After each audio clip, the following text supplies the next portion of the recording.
Hello friends, how are you today? I am so excited to be here with you and to talk with you about the Schumann resonance, about human energy, and about how we can read and interpret this energy and use it to make conscious choices in our lives. The Schumann resonance is a non-physical energy that goes from the surface of the earth to the top of the atmosphere. It's all around us, essentially. And within a range of 0 to 40 hertz, there are 4 Schumann resonances that we look at in this Schumann resonance chart. It just so happens that the Schumann resonance hertz range mirrors the range of human brain waves. For this and many other reasons, I feel that the Schumann resonance can be interpreted as a map of human consciousness. I discuss the details of this in much greater detail in my beginner playlist. Well, today, when this energy came out in the chart, I looked at it and I was like, what is going on?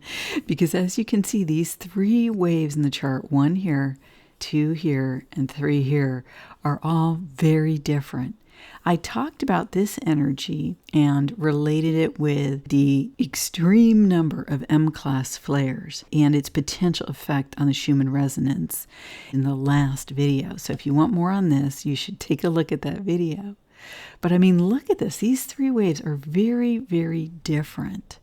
The most striking one is this one right here with the bright red. And it's reminiscent of the bright red that was in the image of the dragon and the birthing mother that we saw on the day before. And I went into great detail about the potential meanings of those images in the last video. Well, in this video, I'm going to talk about the intuitive interpretation at the end. And there was an amazing interpretation that came forward for me because I was just looking at this wondering, how am I going to tie all this together? I don't even know. I don't know what this means. But then what I did was I mirrored this image here. And we have had waves like this before, and even at this time of year, with this dramatic angle shape to it. I'll show you that mirrored image in a minute. I want to look at the numbers behind these images first. The frequencies, amplitudes, and qualities make up the components of the resonances. So they are pieces that come together to make it what it is. The most dramatic effect in the frequencies was that dramatic wave with the edge. And you can see here what happened. I brightened, actually, I did it in the next, I didn't do it in this chart, I did it in the next couple charts because for some reason, the red, all these colors are harder to see today. But anyway, what you can see here is that there was significant movement, especially in the yellow and the red. Now, the white mirrored this movement of really dropping off. The green, not so much, And so what this tells me is that the real effects here were in yellow and red. Now, white kind of flows along with it. I almost feel like white being more of like an expanded state of energy, a celestial state. I think of it as an energy that can be at any, and this is not related to the specific frequency numbers, but in its felt presence, how I perceive it intuitively. It's like it can be anywhere. And it's like it follows yellow and red down. So usually when it does that, it's supporting the green. But I think that in this big dramatic experience, it follows it down to see what's going to happen with the yellow and red in this human world, in our earthly world. So as you probably know, I view the red as representing very dense energies and the forces of darkness, even the forces of our own shadow personalities and our dense emotions, our dense tangled thoughts, but also at times our passion. The yellow, I feel, represents lighter aspects of all of that and is really about the energy in the astral the closest non-physical to the human body. In my view, the green is an energy that represents the state of humanity and in general is beneficial. So let's take a look behind at other numbers and see what else we can discern here. So you can see that the amplitudes really spiked phenomenally at this edge-shaped wave. You can see that they secondarily spiked with that jagged wave. I don't know what else to call this third image here, the jagged wave, okay? And that jagged wave really showed movement. Where it really was impactful was in the yellow and again the white following the yellow. Now the interesting thing about these numbers, I've circled all the highs, and white at this third wave is almost double, actually. It's almost double the peak of the second wave and almost triple the amplitude of the third wave in yellow. Now it's interesting because yellow, red, and green, and this is where I brightened the colors on the key because I could barely see the red here, but they are all clumped very closely together. The white is extra potent and strong. And so to me, what this says is these two waves here strongly have the backing of divinity, of celestial energy, of an expanded state of being, of dimensional state. Let's also look at the qualities, and you can see in the qualities we again have the most meaningful effects in the second and the third wave. Now, what was interesting here is the spike in yellow to 30, and that corresponds with yellow and red being most affected in the jagged edge wave. Now, interestingly, although the frequencies and amplitudes weren't as effective, the quality of the green spiked up over 20 to 25. And this is very close to its sort of quote-unquote normal highs of 30 to 31. So this celestial backing of the energies, I feel, allows humanity to sort of step forth, really feel into the truth of who we are. Who we are is a living soul in a human body. So when the quality spikes, in my view, that's a reflective of a greater embodiment of the human soul in human form, in our living life as a living human with a living soul. This kind of confirms to me the expanded presence of divine energy that we just mentioned related to the frequencies and amplitudes. Now, let me show you something amazing and cool. This was incredible. What I did was I mirrored this wave here. Okay, so to do that, I simply, follow my intuition about where I should do this and then make a double image. And then what I also did was I had the intuitive hit to reverse the chart. And I want to show you what happened.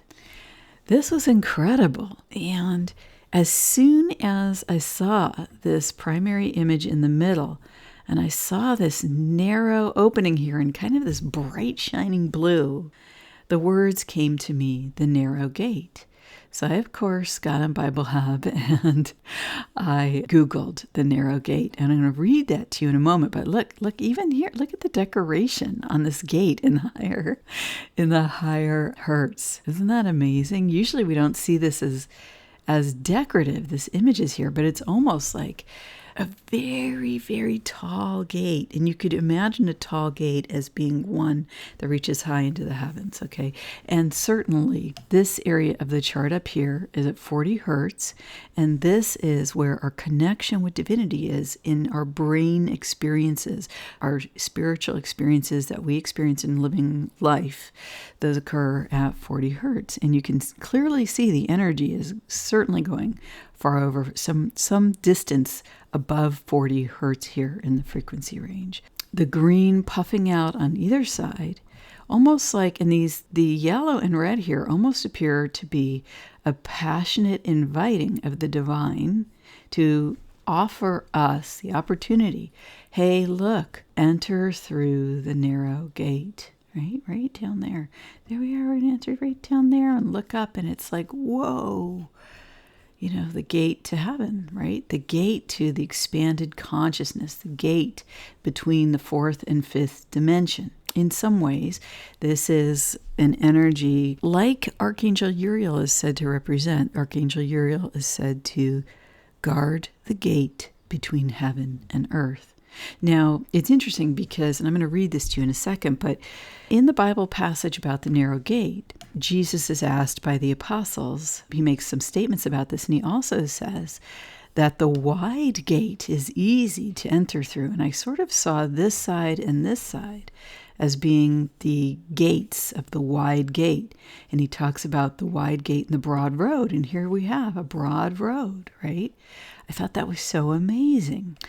But what he says is that the broad road is easy to walk. The wide gate allows lots of people through. But that's not the gate that connects us with our own divinity, with our own soul, with the living God. And it's interesting because it came to me that this was like an intuitive representation of the burning bush.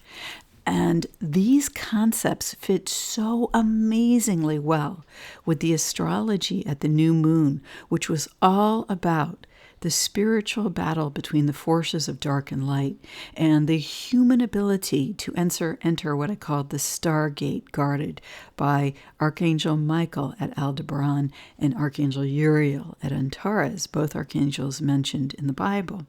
And I explained that what that gate really refers to is the portal of the heart. It's like a mirror in the sky to remind us that there is a portal we can access to God, to our own soul. The Most High, the creator of the universe, the creator of all that is, the soul source that we are.